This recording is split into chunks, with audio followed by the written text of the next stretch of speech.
Hi, my name is Steven Sindoni. Thank you for tuning in to Steven's World Talk Radio, May 3rd, 2012. Today's program will put the spotlight on free energy. I'm delighted to have as my guest today Jerry Thomas, also known as JT to me and some of our close friends. Jerry, welcome to the show today. Greetings and hello to everyone out there. Well, I'm very excited to have you on here, Jerry, because I haven't seen you now probably over a year, maybe going on 2 years possibly. I like to begin this interview by allowing you to tell the viewers and listeners who Jerry Thomas is. Well, very good. Well, on many levels, I'm someone who's come a long ways. I started out with a more conventional upbringing.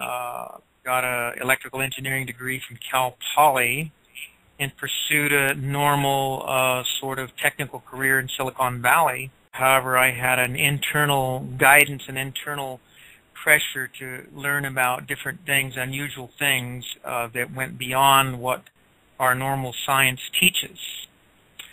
Things that went beyond normal religious concepts, religious ideas. I felt that our science and our religions were somewhat dogmatic, and in fact, the way most of that was taught was actually designed to keep us constrained, keep us all in a box, so to speak. So I started to pursue unusual and different things, and seek for myself answers to questions that were of interest to me, like if in fact there were things beyond what we'd been taught in our schools and in our churches. How young were you when you first got this insight that there was more that met the eye? Well, I think there was an inkling all along from the earliest ages, but certainly where I started to get that mostly was when I was going to Cal Poly. I started to read these books about this guy, Don Juan, written by Carlos Castaneda, and that kind of piqued my interest about unusual things. Yeah, I think I read one of his books, Don Juan Quixote, is that correct? Yeah, and again, they talked about these journeys, and I realized that a lot of these journeys were based on altered states, hallucinogenic, so forth and so on. However, something unusual happened to me one day. I was sitting in the bathtub and thinking about Don Juan, and as I stared in the water, as I sat there, the water started to turn this greenish phosphorescent color, and I was floating in this greenish cloud of energy. And this very personal experience was quite astounding to me, that wow, something really was different here. Yeah, that is definitely life-changing to have something like that happen. So yeah, I think what started to happen is I had a curiosity, and then I started to have experiences that started to reinforce my idea that things really were different than what we'd been taught by our schools and by our churches and by our governments.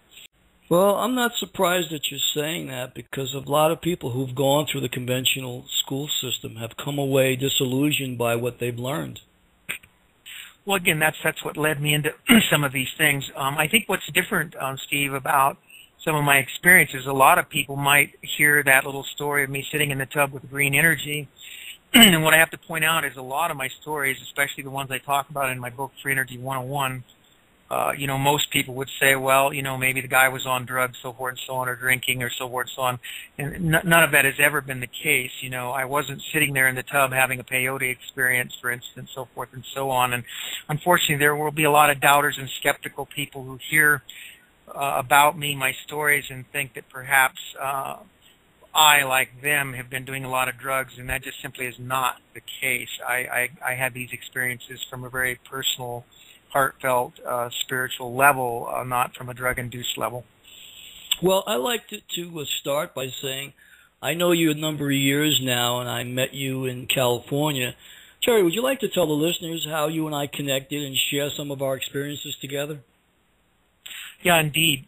Well, my journeys were such that I was following a spiritual path, which led me up to Mount Shasta on many, many occasions due to visions and guidance that I had been getting. And so, of course, around 2-3 years ago, I returned to my journeys up here in Mount Shasta after leaving my research lab that was privately funded in Hawaii, where I worked with Nassim Harriman. So when I returned, of course, I wanted to get up to Mount Shasta, and in doing that, we just found each other rather quickly, it seems. I forget if I bumped into you at Berryville or exactly what happened there. Perhaps you can shed some light on that.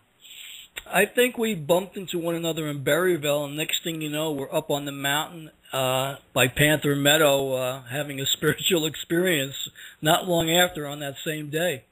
Yeah, that's correct. And then, of course, you and I hit it off because of the Mount Shasta connection. And, of course, you started to tell me about your reason for being at Mount Shasta, and I shared my reasons that, I've been guided spiritually to come up here many, many, many times. I had already had many extraordinary experiences in the Mount Shasta area. And so your interests and mine were similar as far as unraveling a lot of the mysteries of Mount Shasta. And then, of course, you decided to have me on a couple of your shows that you were doing while you were up here at that time. Right, yeah. I was doing a show, Legend, Mystery, and More, at the Siskiyou College in Shasta, and I believe we did at least 4 episodes together. And I bonded with you, and it was interesting because before we did our first episode, just right after we met, you brought over to my house one of your inventions to use. Can you tell the listeners what the name of that invention was and its purpose? Yeah, that was a Tesla-based technology. We call it the Energizer. And I had been using a model that we had built for about a year to get extra energy throughout my entire body.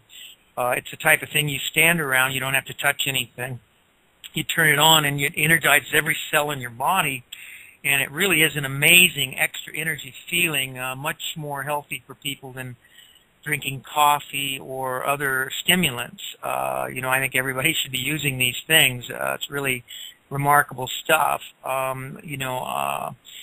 At that time, it was my personal unit, and I think I shared it with you. And you can mention to the listeners maybe what your experience with that might have been like. Well, my experience was, I believe I had it for at least 3-4 days before I returned it to you. But I was feeling very, very euphoric. I was very light. I was very clear in my thoughts, and I was very much energized and at peace with myself that I hadn't experienced for a while. I had some things happening around that time where it was difficult for me. I guess I was looking over my shoulder a bit, for lack of a better word, because of the fact that I was looking for ancient civilizations. I was looking for tunnels, and being in new surroundings, there were people that I was meeting, and I had to decipher first whether they were friend or foe.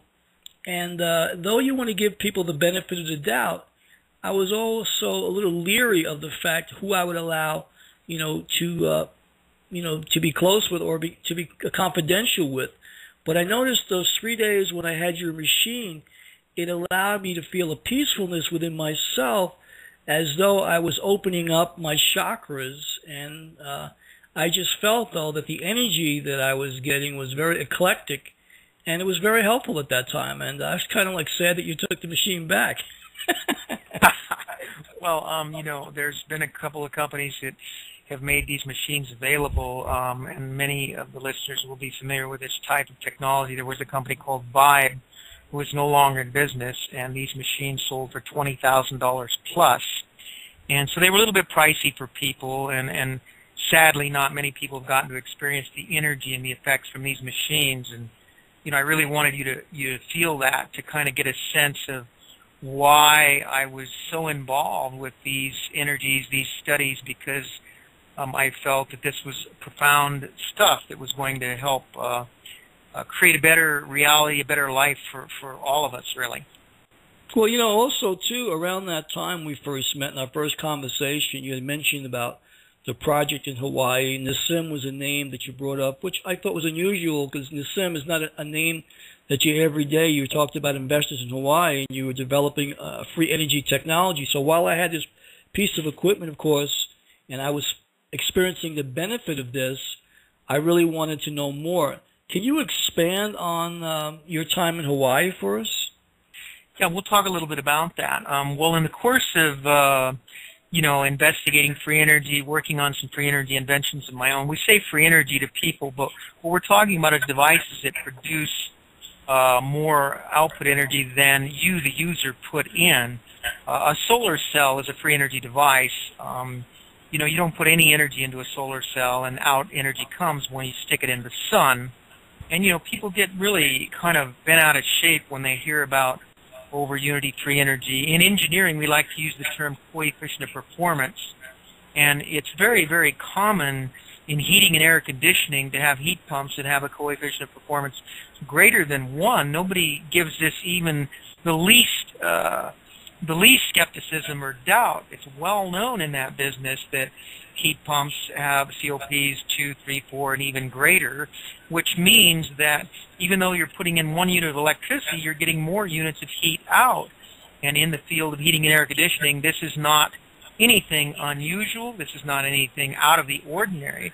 However, when people such as myself come along and try to explain to people that, we're working on or developing or inventing devices that produce more energy out than we put in, people tend to get a little bit crazy about all that and say that we're violating all the laws of thermodynamics, so forth and so on, when in fact you can go down to your local heating and air conditioning place any day of the week and get a heat pump with a COP greater than 1, and nobody is suing Rain or some of these heating and air conditioning places over false claims, or nobody's locking up your local heating and air conditioning guy, putting him in jail for violating the laws of thermodynamics. And that's really, it seems like what people want to do is they want to lock us up for violating their sacred laws.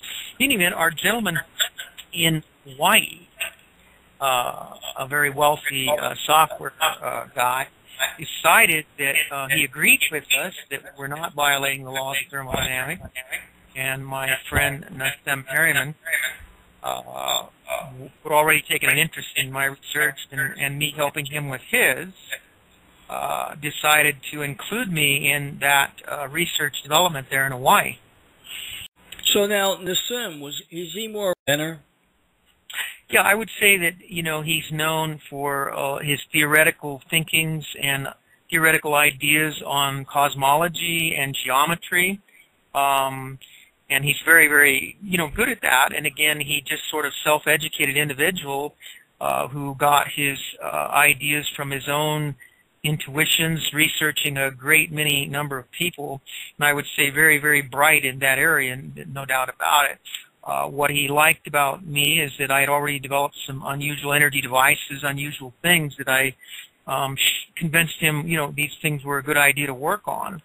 And so we decided to work together. Now, speaking for quite a number of years. For a number of years now, right? Yeah, off and on for about 10 years. We were involved with similar common researches and interests.